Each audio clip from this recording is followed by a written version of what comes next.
Why do people choose to vote for the Conservative Party of Canada? Isn't it the party that cares about freedom of speech, personal liberty, democracy based on elected representatives for the will of the people, and individual responsibility?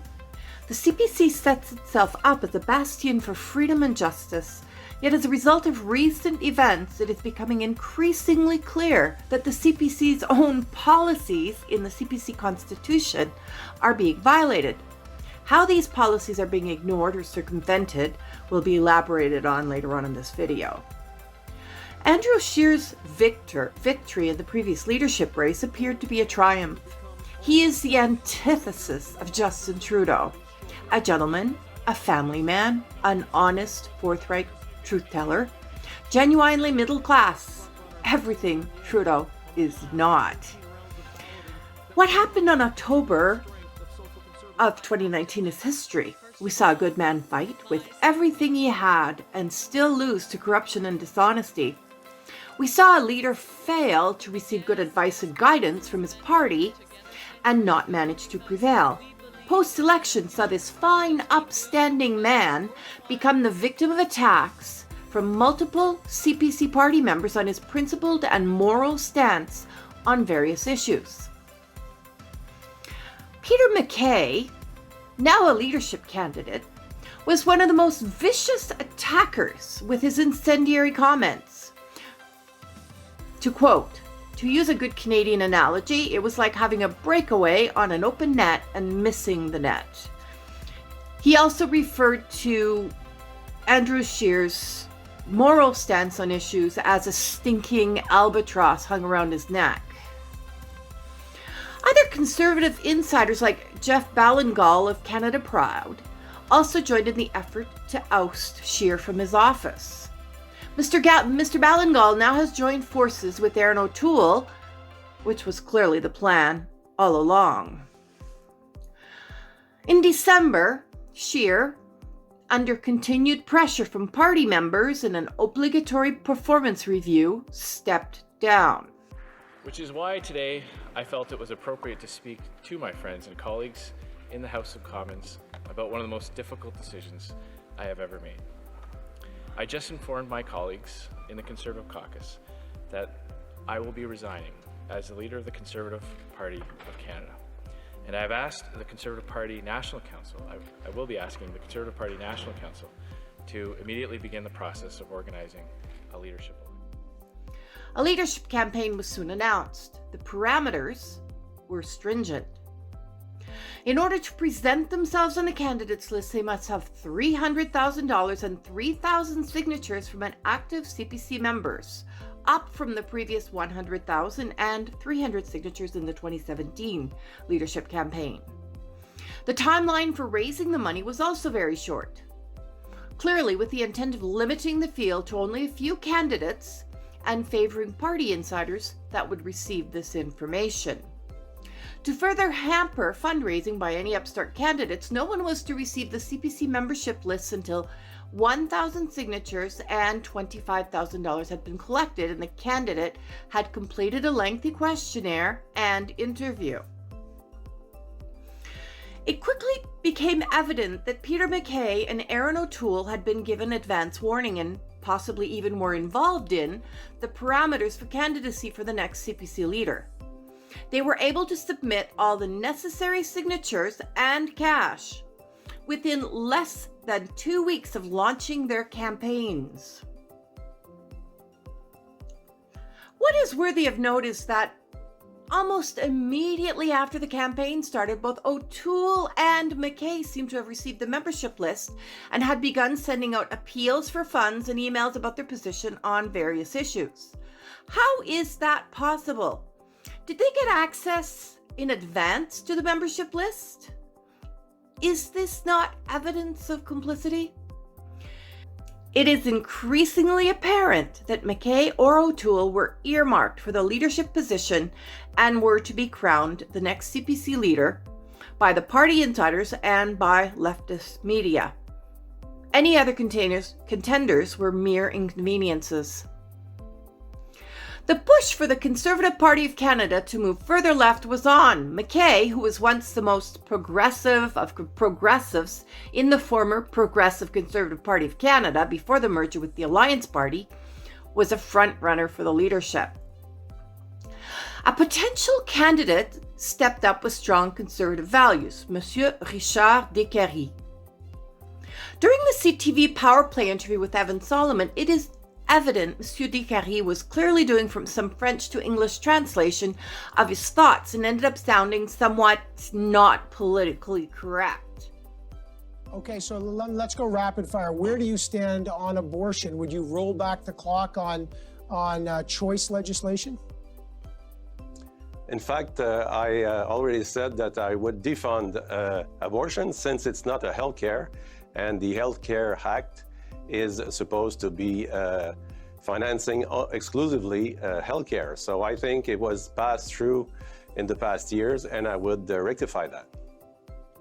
You would defund it. You might run into a court challenge on that. What about same-sex marriage? Well, I was with Mr. Harper in 2004 when we fought the bill for same-sex marriage. So my point of view is that marriage is exclusive to a man and a woman.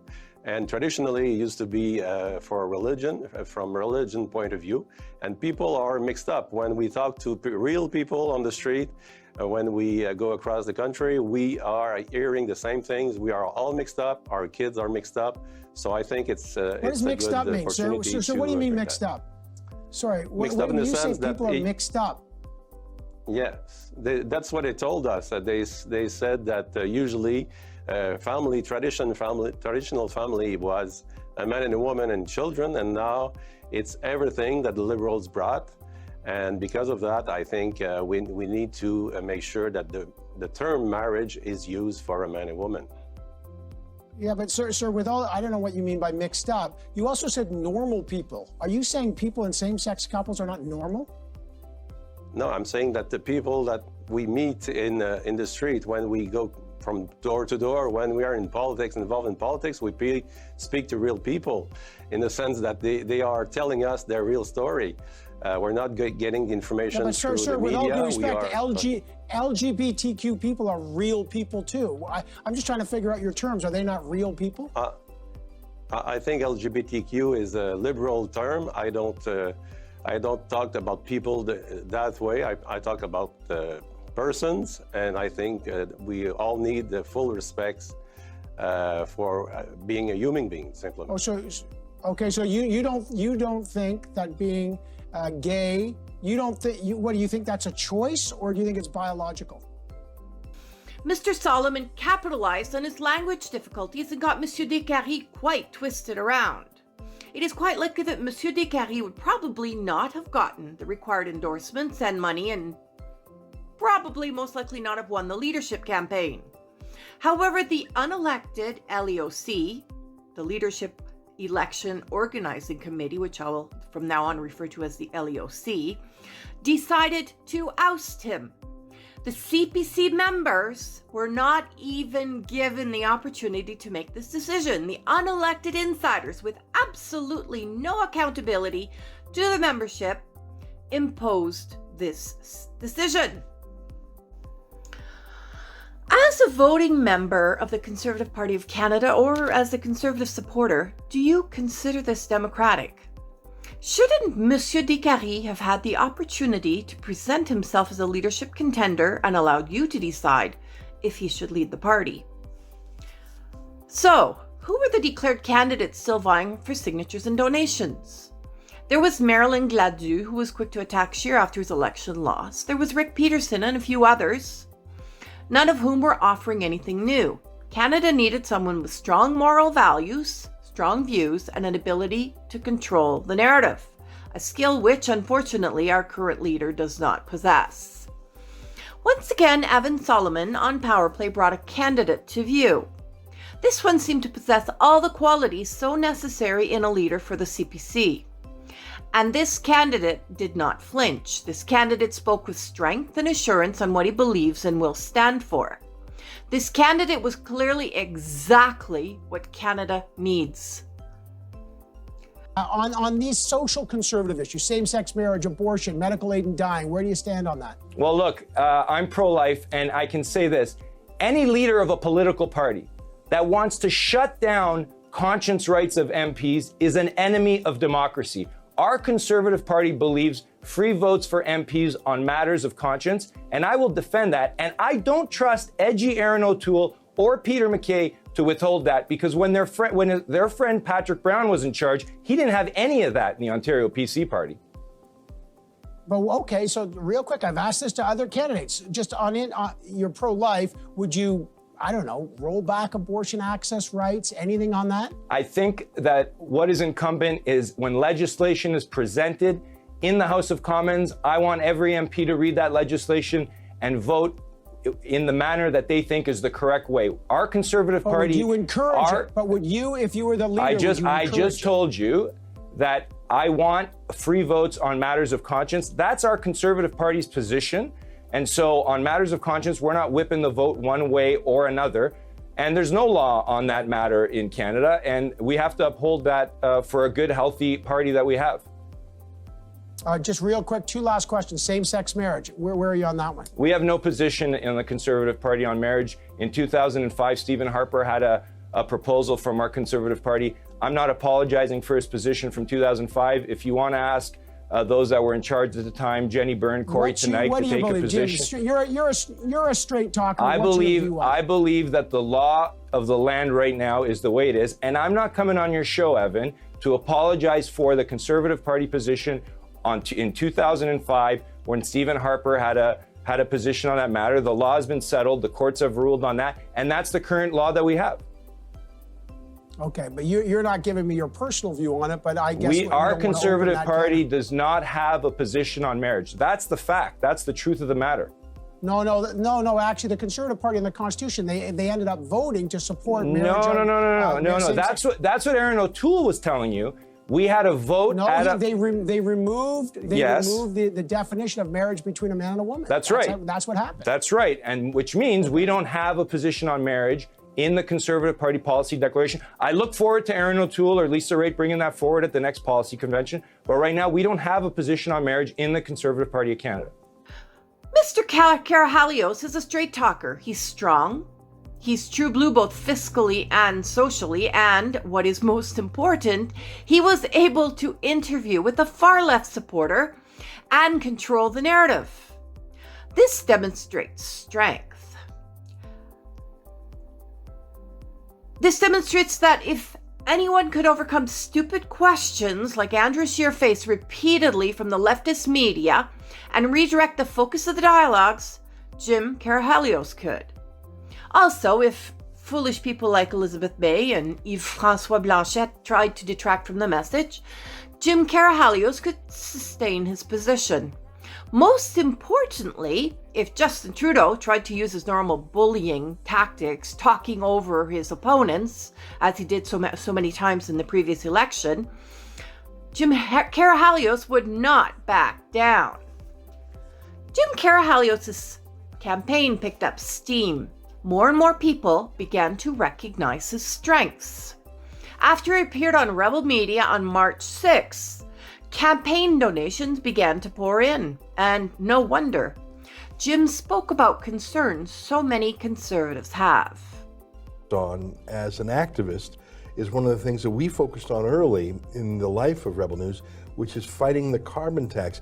That's, I think, how I came to know you in that capacity. Why don't you refresh the memory of our viewers of who you are politically, because you've been an activist for many years.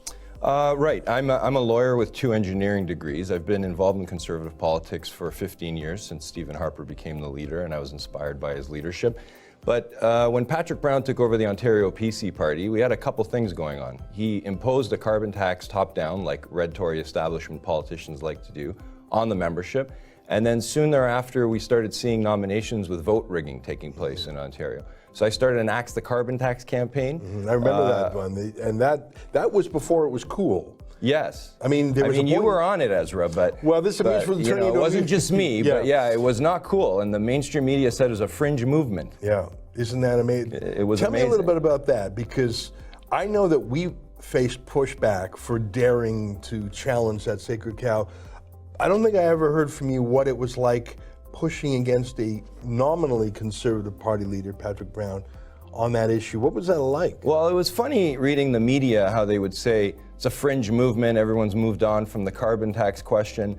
I knew in my heart that the Conservative voters, not only Conservative voters, the general public was not sold on this carbon tax. And what really comes after a carbon tax from the top, from the Red Tories, is then they've got to force, the establishment's got to force nominations to go a certain way and block candidates from running that they suspect might not be in favor of a carbon tax. Because it really becomes a litmus issue, doesn't Yes, it? Because it does. It's not just opposing a tax. It's, oh, you're a denier, you're morally unacceptable. Like, it's shocking to me, the deplatforming. We're dealing with this right now with Dr. Patrick Moore, who was deplatformed from a speaking conference over this in Regina. It really is a crazy religious issue in its own way. Like, it's a substitute religion. It's a superstition, this theory of man. And apparently if you're in favor of a carbon tax, you can get away with anything. You can get away with vote rigging, you can get away with misusing taxpayer money. You mentioned that a couple times. That was one of your battles with Ontario's PC Well, party it didn't start that way. It started with the Axe the Carbon Tax movement, and then very shortly thereafter, candidates were being targeted in nominations. Either they were being disqualified from running or they suffered losses because of ballot box stuffing. And so the other campaign that started was Take Back Our PC Party, which David Menzies interviewed me a couple times during the PC leadership. You know, they tried to shut down my campaign because they couldn't convince grassroots Conservatives that they're on the right side of the issue. Now you're talking about the Ontario PC. Yeah. Here is an informal poll result showing candidate support. As you can see in this graph, Carr-Helios had almost caught up with the McKay team, and the O'Toole team was suffering losses. Then suddenly, after that time, Carr-Helios vanishes from the graph for reasons which will be obvious soon. This is political.com. You can look it up yourself. There is an ongoing poll on that website. By March 18, Jim Carr-Helios had met the candidate criteria of $300,000 and 3,000 signatures. And this without receiving the membership list, which he should have received upon submitting the first and second installments of $25,000 and completing his leadership interview. This was in violation of the leadership rules set out by the LEOC, a violation by the LEOC itself. Inexplicably, on March 20th, Jim's candidature was disqualified. It is inexplicable since it has become clear that an internal cabal of unelected leftist insiders in the CPC were permitted the power to disqualify the candidate without any accountability to CPC party members. Here are the events which led to this highly unethical and undemocratic occurrence. Before beginning this timeline of events, let's pause to reflect on the party's constitution. Please note the many clauses that refer to accountability to members, democracy, and freedom of speech. So here on this first page, you see the Conservative Party of Canada Constitution cover. And you can look this up for yourself on the internet. On this second page that I'm showing you, the two clauses I'd like to bring to your attention are 2.1.4. The Conservative Party of Canada will operate in a manner accountable and responsive to its members, and 2.1.8, a belief in the freedom of the individual, including freedom of speech. The last page I'd like you to have a look at is clause on the third page that I'm showing you here is clause 2.1.20, a belief that good and responsible government is attentive to the people it represents. These are the points in the Constitution that are relevant to this issue. Next, let's review the Conservative Party of Canada rules and procedures for the 2020 leadership. Specifically Section 3 on rules for candidates. So here's the cover of the Conservative Party of Canada rules and procedures for the 2020 leadership, which is also available on the internet, so you can go over it yourself. I am not going to read it over for you this time. I'd just like you to see that Clause 2.7 is relevant to violations that the LEOC committed in Jim Carr-Helios' case, and also these clauses that you see here in Section 3 regarding rules for the candidates. So there's a couple of pages on this, and you'll note that I've highlighted several sections that I'd like you to familiarize yourself with at your leisure if this is of interest to you.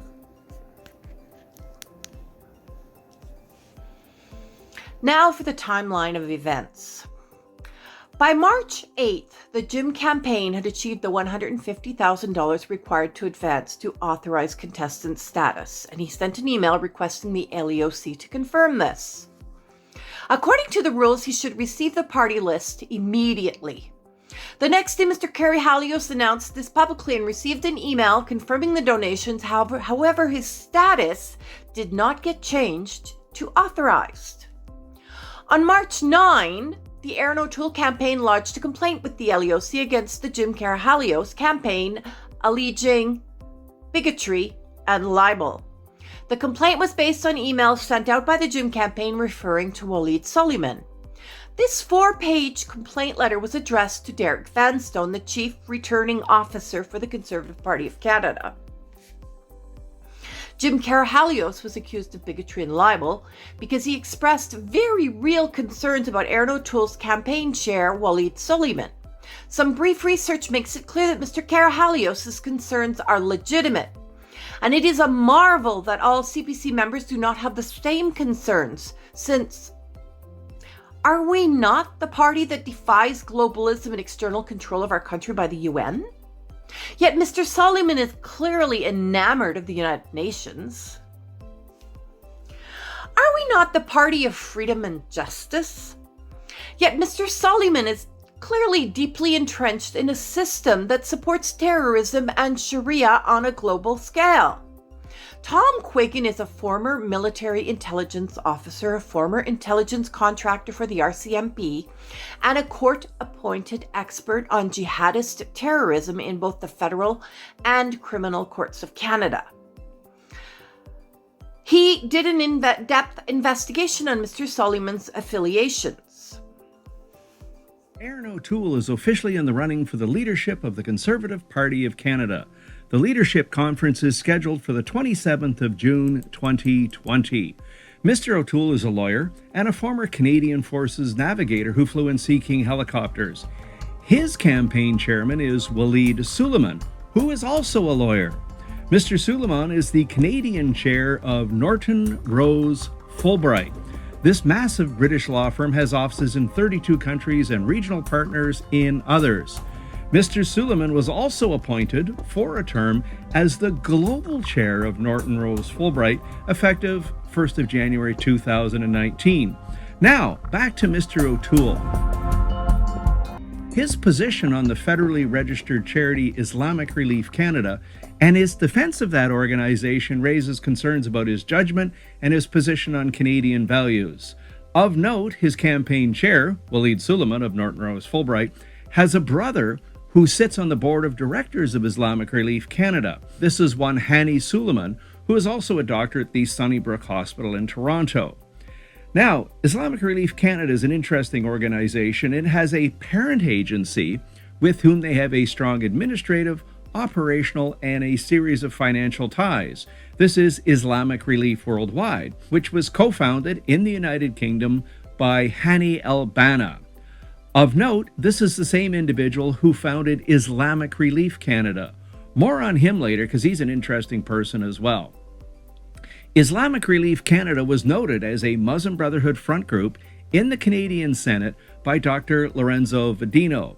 In his testimony, Dr. Vedino stated that there were some 8 to 10 Muslim Brotherhood front groups operating in Canada. In addition to Islamic Relief, he also noted the National Council of Canadian Muslims, the Muslim Association of Canada, and the International Relief Fund for the Afflicted and Needy, otherwise known as IRFAN. This last one, IRFAN, no longer exists as it was declared to be a terrorist entity by the Government of Canada. As noted, the parent agency of Islamic Relief Canada, Islamic Relief Worldwide. This should raise some concerns. Islamic Relief Worldwide has been listed as a terrorism entity by the United Arab Emirates and by Israel. The country of Bangladesh has also banned Islamic Relief Worldwide from operating on their territory, as they believe Islamic Relief Worldwide expends efforts in spreading Islamist extremism. It is not just sovereign countries, however, that think Islamic Relief Worldwide is involved in funding terrorism. Two major international banks have also closed the accounts of Islamic Relief Worldwide due to concerns about terrorism funding. These are the HSBC of the United Kingdom and UBS Bank of Switzerland. In Canada, the Financial Times used to have Islamic Relief Canada on their top 20 charities list. They removed it, however, due to terrorism funding concerns around the parent agency. Mr. O'Toole is being asked about concerns raised over Islamic Relief Canada, specifically that it has been sending millions of dollars from Canada to their parent agency, which has been repeatedly identified as funding terrorism. Mr. O'Toole, responding in a November 2018 email to these concerns, made the following points, quote, "From my own research and experience, I do not believe these claims to be accurate. I have met with Islamic Relief Canada and reviewed their programs and spending. They have run into some difficulties in some situations abroad, but I find they have adequate governance today and they're doing charitable aid work in a manner similar to many other faith-related charities," unquote. So he says in his own research. Now, making the assumption that Mr. O'Toole has access to the internet, it would seem strange that he does not mention the multiple terrorism listings. He does note that they have some difficulties in situations abroad, but he did not note what those difficulties were. In short, his email sounds very much like it was written by a lawyer. He ignores all the evidence and then simply dismisses the actual issues by saying his own research didn't show any problems. As recently as the 28th of January 2020, Mr. O'Toole has made similar responses when asked about Islamic Relief Canada again. He has stated that the parent organization Islamic Relief Worldwide may have had some problems in the past, but Islamic Relief Canada is okay. Do you not find it alarming that Mr. Suleiman is so closely associated with terrorist organizations and individuals linked to funding terrorism? Why isn't Aaron O'Toole concerned about this? How does he continue to justify this? Is this the type of person you want at the head of the supposedly Conservative Party of Canada? Jim Carr-Helios fights to support these principles and voices concerns all of us should have and is accused of bigotry and libel.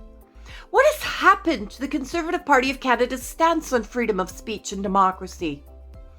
Are we to allow it to be eroded because we are no longer allowed to voice serious concerns about violations? Are we now bound to M103 as a Conservative Party? Will we allow this suppression of our rights to stand even within our party's bounds? To continue the timeline. On March 10, Jim Carr-Helios is informed by Mr. Vanstone, the Chief Returning Officer, that O'Toole has lodged a complaint with the LEOC. Mr. Vanstone then tells Mr. Carr-Helios that O'Toole's complaint is to remain confidential and that he could not advance in any stage of the candidate registration until a rule has been made. The leadership rules are clear, however. The Chief Returning Officer does not have the power to impose any sanction before a finding is made of the candidates breaching the rules, but he still goes ahead with his sanction. This result has serious consequences on the Jim campaign. It makes it harder to contact CPC members and raise money since he has no access to party lists. It also means that the party members have the impression that Jim Carr-Helios is not an authorized contestant, even though he publicly announced that he was. Interestingly, in a private communication to Mr. Carr-Helios, a National Council member told him that the LEOC never intended to give him the membership list. On March 17, Jim Carr-Helios receives Mr. Vanstone's ruling. Interestingly, in Mr. Vanstone's response, there was no direct reference to any terms of the leadership campaign rule violations that Mr. Carr-Helios may have done. There was also no communication or civil charges of libel levied against him by O'Toole or Soliman, though indeed, if he had libeled either or both of them, they would have been within their rights to bring such a suit against him. It seems clear that their only intention was to interfere with the Jim campaign. Aaron O'Toole was becoming anxious about the gains Jim Carr-Helios was making and was obviously only focused on removing him from the race. The ruling by Mr. Vanstone, dated March 17, is unable to support either libel or bigotry and is based not on the Conservative Party Constitution or the leadership rules and procedures, but on the following.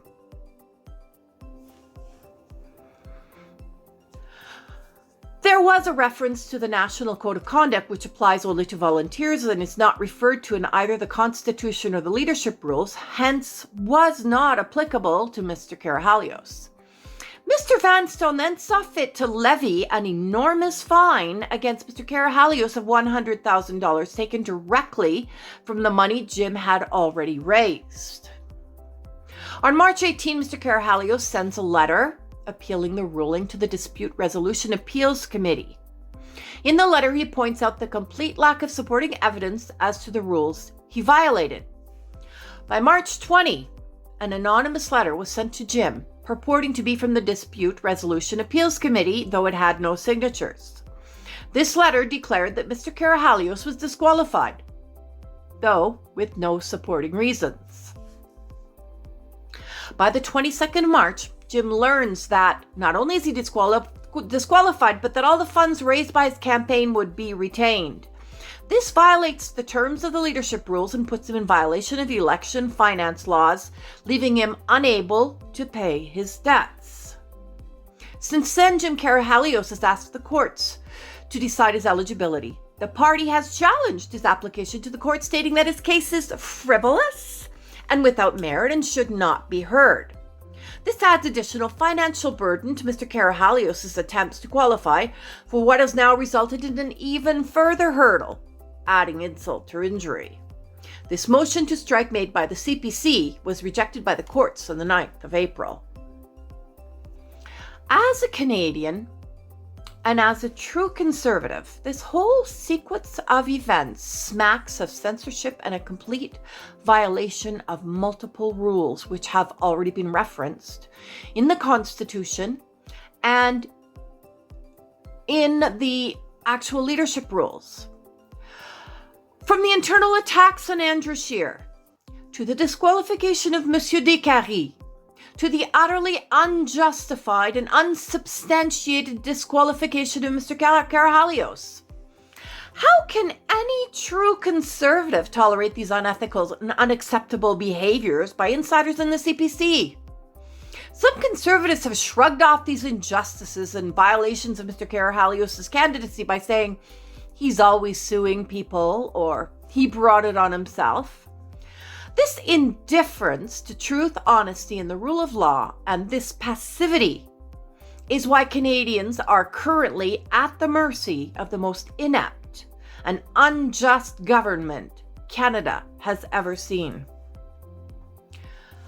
These unelected bureaucrats that presume to dictate to Canadians and conservatives who they vote for are like a fungus that has grown in the manure heap that is the political scene in Ottawa. The LEOC and most of all Mr. Vanstone need to be removed from their position, and a new leadership campaign needs to be established once the COVID-19 emergency response is ended. Furthermore, all CPC members who donated to the Jim Carr-Helios campaign need to launch a class action lawsuit against the CPC to have their donations refunded if this cabal of unelected, corrupt insiders continues to refuse to allow Mr. Carr-Helios to appear on the leadership ballot. These funds were earmarked for the Jim Carr-Helios campaign, and for the CPC to use them for their own purposes is illegal and should not be tolerated. The way matters stand, it seems the unelected insiders are pushing this party further and further to the left. The way matters stand, it appears it is no longer the policy of the CPC that freedom of speech is supported. The way matters stand, there appears to be a strong support for Islamic incursion, and I speak of Sharia when I say this, into the party, and speaking against this is no longer acceptable. The way matters stand, no true conservative will ever vote for the CPC again. The way matters stand, the CPC will never form government. The rot has gone too deep in this party. The way matters stand, the Western provinces, the backbone of CPC support, will likely be voting for a Wexit party or some other upstart party, or even choose to not vote at all. It behooves the Conservative Party of Canada's elected members to shut down this corruption, remove the current LEOC from its position of power, and establish democratically elected members who abide by the provisions of the Constitution in its place. Only then will the Conservative Party voting members have real confidence that the leadership race is a genuine and equitable reflection of the Conservative members' will. The Conservative members should also insist that an independent commission be set to investigate any and all impropriety and determine the eligibility of all the applicants, whether rules were violated, and what remedy should be undertaken. In the meantime, the contest should be put on hold until this matter is settled. The time for action is now. The time to begin a new leadership race is imminent. Members of the Leadership Election Organizing Committee must be elected and accountable to the CPC members. All principles of the CPC Constitution must be followed. It is the CPC members that will elect Andrew Scheer's successor, not some authoritarian, unelected cabal with ulterior motives. Act before you lose all confidence and trust of Conservative members.